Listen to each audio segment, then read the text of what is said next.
Morning. Serious conversation this morning. I'm Pastor Chip. I'm Pastor Nancy Bacon. And we are You're first. Chips Bacon. and God. Hey, so I have a serious conversation this morning I want to have with you who have been watching and with Pastor Nancy this morning. I've been hearing a lot lately, there's no need for church, or I can't connect to God in church, or I don't know if God exists. I've heard it from people who are well off in life and who are also living at the shelters, that they don't know if God exists. And I say to them the next question, where do you go to church at? And they say, I don't need the church to find God. And I'm really wrestling with that this morning. I'm struggling with that, and I want to struggle it with you guys, because I think some of you who might be watching this would answer that same way, that you don't need to go to church to find God. Have you encountered that at all? Oh, yeah, definitely. There's definitely this, because honestly, it would be so much easier in this world if everything would be between just us and God. Yeah. But that's not God's design. I mean, and Easter proclaims that it's not God's design, because he goes up to heaven and he leaves not one person, but 12 people and a whole host of others to make the church, to create the church. Yeah. And so I'm under the understanding, and this is how I found my faith, and this is how I see my faith every day, and I see God. I don't see him through quotes or through scripture. I see it through when I walk into the church and there's a group of people there who love me and accept me for who I am. And that is when I can truly feel God, because Jesus leaves us here to do his work. Mm-hmm. Right? Yeah. His last commandment was, go therefore baptize in all, sharing the love of God with other people. And so if you're sitting at home this morning, or if you're watching this video and you're not real sure because you say, I don't know how to connect to God, I would say get to church. Get yourself inside a building, a community of believers, right? Well, yeah, because if you can be vulnerable with other people, you can be vulnerable with God. I mean, there is this protective nature of just having your relationship with God be one-on-one, but there's just so much more out there in this community. God designed us in such a way that other people can influence our faith. Other people can help us to see how God works in through others by just listening to how other people see God. Yeah. And I'm not so much, I don't know if I'm saying get inside a small group or go to a church that's huge and just walk in and walk out. What I'm saying is go inside of a church and just develop relationships. Develop a relationship, or just go one time and let them love you for that week. Let them love you for who you are.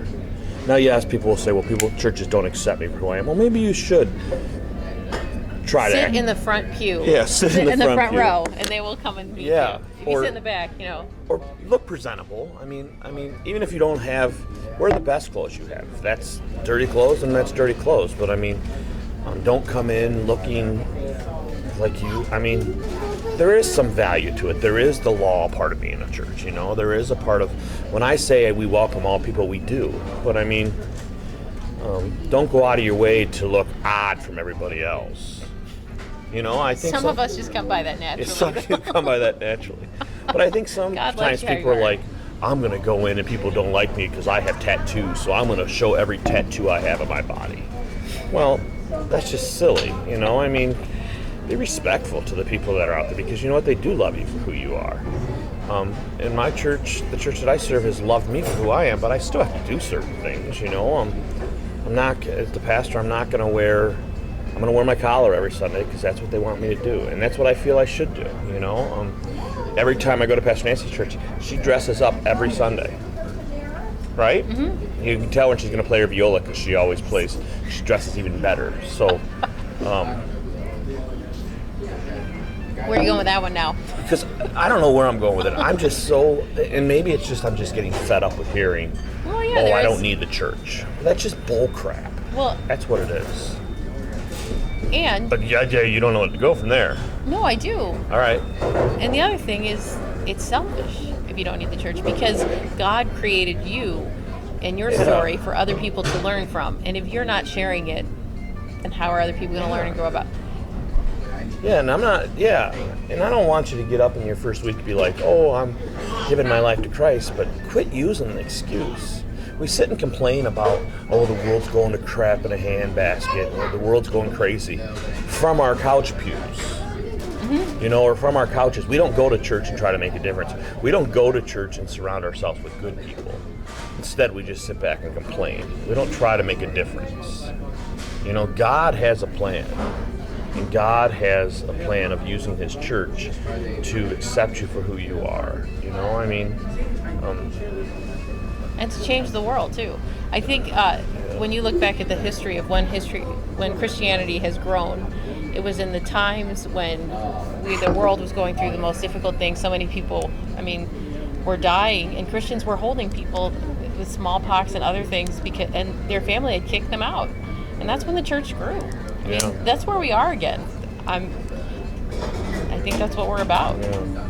There's a lot of these churches right now are calling the Baptist Church Sunday, and they do this big push for it. But the reason behind that is because the only place that you're truly, and this is my opinion, I get that. Some of you might think, oh, I can do it on my own. But the only way that you're going to find and feel the love of God is in community, and go ahead and make that politically correct real quick. Go on. No, I think it's great. Leave it for what it is. Yeah, because there are some people that think, oh, I can do it alone. Yeah, and you might be able to, but it's going to be more powerful and more effectively if you get to church. I've been doing this almost 9 years now as a pastor, and I can only hear it so many more times. Oh, I don't need the church, or the church doesn't like me, or this or that. Or the church isn't right, or it's not just really wants my Jesus. money. Yeah, I can worship God better in a boat than I can in a worship service on Sunday morning. Well, you know what? I'm calling crap on it, and I'm saying get in church. Get out of the boat, get into the church. Get out of the boat, get into the church. Get up, go worship God, allow yourself, and it really comes down to allowing yourself to be loved, because really, that's hard though. Yeah, that's very hard. But you have to take the step. Right. You have to admit that you need to be loved, and we all do. We all need to be loved. And I talk about a lot of coming to church and being loved by God, but I'm loved by God because of the people in my community. That's how I know it. That's how I know that God is there, So it's kind of a serious, long, kind of a little bit of a discipline lecture this morning, sort of, huh? Well, unless you're going to church already, you're like, yes. Yeah, you're like, I'm doing it. So I'm going to go tell everybody, get to church. Yeah. No. But so that's our challenge. You can either come to Christ or Holy Trinity or go somewhere, Tell us where you go.